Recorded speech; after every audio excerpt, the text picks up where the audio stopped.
త్రాగునీటి సమస్య ప్రతి ఊర్లోనూ సిస్టమ్స్ ఉన్నాయి, దాన్ని పట్టించుకునే నాదులు లేరు. గతంలో తెలుగుదేశం ప్రభుత్వంలో దాతలు ఎవరన్నా ముందుకొచ్చి ఆ ఊర్లో ఒక చక్కటి సిస్టమ్ని ఏర్పాటు చేస్తే దురదృష్టవశాత్తు నెగిటివ్ మైండ్తో ఉన్న వైఎస్ఆర్ కాంగ్రెస్ పార్టీ వాళ్ళు నీళ్లు లేకపోయినా పర్వాలేదు కానీ ఆ దాత ఇచ్చి నీళ్లు తాకూడదని చెప్పి ఒక సంకుచిత స్వభావంతో మరి చాలా చోట్ల దాన్ని పాడు చేశారు.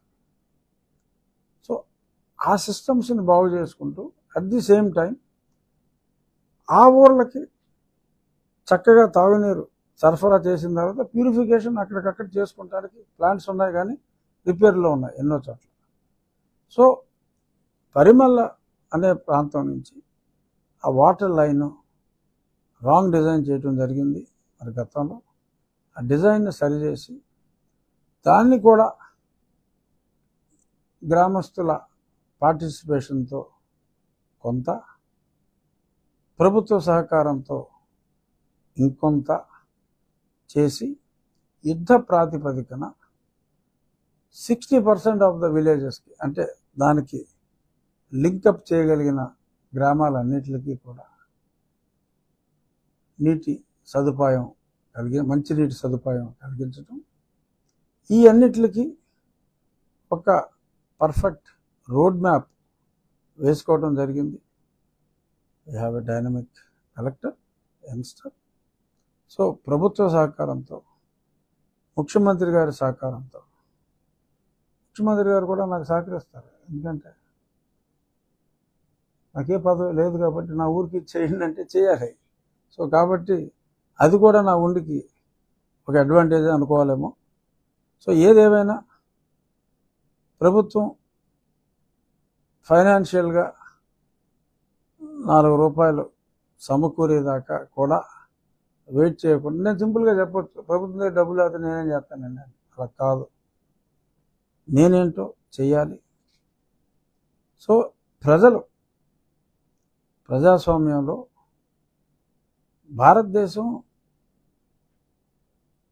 వ్యక్తిత్వంలో కొంచెం పూరు, వ్యక్తులుగా రిచ్. నిజంగా భారతదేశంలో ఉన్న బంగారం ఎక్కడ లేదు. ప్రపంచంలో అమెరికాలో ఉన్న బంగారం కన్నా 10 రెట్లు బంగారం భారతదేశంలో ఉంది. అంటే ఖజానాలో లేదు, అందరి దగ్గర ఉంది. But at the same time వారికి సముచిత గౌరవం ఇస్తే ఎవరైనా కూడా ప్రతిష్ట కోసం ఎవరికైనా ఉంటుంది. బట్ ఎవరికి పేరు ఎట్టకుండా అన్నిటికీ వైఎస్ఆర్ జగనన్న, జగనన్న వైఎస్ఆర్ అని పెట్టేసుకుంటే ఎవరికి తెలియదు, ఎవడెవడు ఇవ్వాలనుకున్నాడు కూడా ఎవడు. సో అటువంటి అవస్థలు లేకుండా చక్కగా ఇప్పుడు మా గ్రామ పరిధిలో ఎవరైనా దాత ముందుకు వచ్చినప్పుడు మంచి కార్యక్రమం చేస్తే ఆ దాత పేరు ఉండేలాగా. ఇప్పుడు ఇందాక పాలకోడేరు స్కూల్కి వెళ్ళా, మొత్తం అంతా చెత్త పెరిగిపోయింది ఆ కాంపౌండ్లో. బాధ అనిపించింది. అక్కడ ఒక జిమ్, నేను గతంలో ఎంపీగా ఉన్నప్పుడు, అంటే ఫస్ట్ 6 నెలలు వచ్చేవాడిని కదా, ఆ తర్వాత నాకు బందెట్టాడు జగన్. అప్పుడు ఒక జిమ్ని ప్రారంభించడం జరిగింది, ఓపెన్ జిమ్. సో అందులో కూడా మొక్కలు మొలుచుకొని ఎక్కడికక్కడ నేను ఒక చిన్న పిలిపించా. అప్పటికప్పుడు ఒక ఆయన, నేను ఇది మొత్తం 1 వీక్లో క్లీన్ చేసి ఒక ఉద్యానవనంలాగా కడియం నుంచి నేను పలానా మొక్కలు తీసుకొచ్చి దీన్ని బ్యూటిఫుల్గా చేస్తాను. ఇంకొక ఆయన ముందుకు వచ్చాడు అదే స్టేజ్ మీద, నేను ఒక 100 జామ చెట్లు వద్దండి, ఒక 25 మామిడి చెట్లు తండి, 5 అడుగులు ఎదిగినాయి, కాయలతో సహా దొరుకుతాయి, ఇంకో 25 జామ చెట్లు వేయండి, ఇంకో 25 సీతాఫలాలు, అలా రకరకాల ఫల వృక్షాలు వేయండి. ఒక ఉద్యానవనంలో, ఒక గురుకులంలో చదువుకున్నట్టు ఒక చక్కటి ఎన్విరాన్మెంట్లో పాఠశాల ఉంటే మన ఆలోచనలు కూడా చక్కగా ఉంటాయి. అంటే అప్పటికప్పుడు వాళ్ళు స్పందిస్తే ఆ డిఈఓ గారితో కూడా మళ్ళీ నెల రోజుల తర్వాతే మనం డేటు ఒక 4 రోజుల్లో ఫిక్స్ చేసుకుందాం. ఈ ఆట స్థలాలు కొందరు ఒక వాలీబాల్ కోర్టు, ఒక కబడ్డీ కోర్టు, ఇటువంటివి గేమ్స్ చాలా హ్యూజ్ స్పేస్ ఉంది.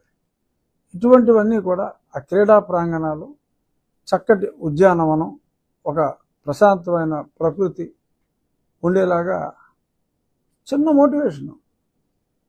ప్రభుత్వానికి దమ్ముడి ఖర్చు లేదు, ఆ ఊర్లోనే డబ్బున్న ప్రజలు. కాకపోతే ఆ గార్డెన్ దగ్గర ఒక బోర్డు పెడతాం, సో అండ్ సో పలానా నాయుడు గారు, పలానా రాజు గారు, లేదంటే పలానా శాస్త్రి గారు సౌజన్యంతో నా బోర్డు పెడతాం, వాళ్ళకు సాటిస్ఫాక్షన్. సో ఇలాగా అన్ని ప్రభుత్వం చేయక్కర్లేదు. ప్రభుత్వం మీద కూడా ఎక్కువ ఆశలు, ఎందుకంటే చిన్నాభిన్నం చేసాడు కాబట్టి మోహన్ రెడ్డి గారు. మనం మన కాళ్ళ మీద మన గ్రామ ప్రజల బెదవారు ఉన్నారు, బెదవారిని మనం డిస్టర్బ్ చేయకూడదు. బట్ ఎవరైతే ధనికులు ఉన్నారో, ఎవరైతే ఉన్నత వ్యక్తిత్వం గలవారు ఉన్నారో, వాళ్ళ వ్యక్తిత్వానికి విలువిస్తూ వాళ్ళు చేసిన పనికి నా పేరో మా నాన్న పేరో, అంటే జగనన్న, వైఎస్ఆర్ అనే పేర్లు కాకుండా వారికి గౌరవం ఇస్తూ ముందుకెళ్తే ఏదైతే ఒక రోడ్డు కావచ్చు, ఒక డ్రైన్ కావచ్చు, ఎన్ని పనులైనా చేయొచ్చు. అలాగే మొన్న నాకు ఒకరు వచ్చి నాకు డయాలసిస్ భీమవరంలో ఎక్కడా దొరకట్లేదండి, ఏలూరు వెళ్ళి చేయించుకోవాల్సి వస్తుంది, చాలా ఇబ్బందిగా ఉంది, ఫలానా హాస్పిటల్లో నాకు డయాలసిస్కి చేయించుకునే అవకాశం ఇవ్వండి. ఏంటి డబ్బులు ప్రాబ్లమా? కాదండి, ఎక్విప్మెంట్ లేదు. అంటే కిడ్నీ ఉద్దానాలు ఇచ్చేసామని చెప్పి జగన్మోహన్ రెడ్డి గారు చెప్పేవాడు. అసలు డయాలసిస్ చేయడానికి ప్రొవిజన్ లేకుండా డయాలసిస్ పేషెంట్లు విజయవాడకి, ఏలూరుకి వెళ్ళి మరి డయాలసిస్ చేయించుకోవాల్సిన పరిస్థితి వచ్చిందంటే, నీ ఇంటికో డాక్టర్ వస్తాడు, అలో డాక్టర్ పథకాలు, ఇవన్నీ దేనికి? అంటే అతను పెట్టిన పథకాల గురించి చెప్తున్నా. అంటే చెప్పేది కొండంత, చేసింది గోరంత కూడా లేదు. అలాగని ఇప్పుడు ప్రభుత్వాన్ని నాకు ఇక్కడ ఒక అత్యాధునిక డయాలసిస్ సెంటర్ పెట్టు అంటే సొమ్ము లేదు. మరి ఏం చేయాలి? నిన్న నేను ఆకివీడులో డాక్టర్స్తో మీట్ అయినప్పుడు ఆ సమావేశంలో ఈ చర్చ వచ్చింది. వెంటనే ఒక సలహా ఇచ్చారు. ఆకివీడులో కొత్తగా బిల్డింగ్ హడావుడిగా ఓపెన్ చేశారు, రూమ్స్ ఖాళీ ఉన్నాయంటే ఉన్నాయి.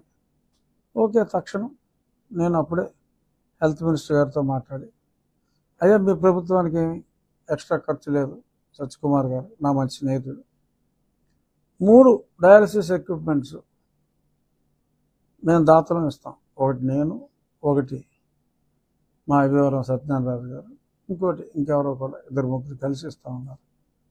సో అలా ఆ ఎక్విప్మెంట్ మేము ప్రొవైడ్ చేస్తాం. ఏమో భీమవరంలో దొరకని వాళ్ళు కూడా అక్కడ ఖాళీ ఉంటే అక్కడికి వెళ్ళి వైద్యం చేయించుకో.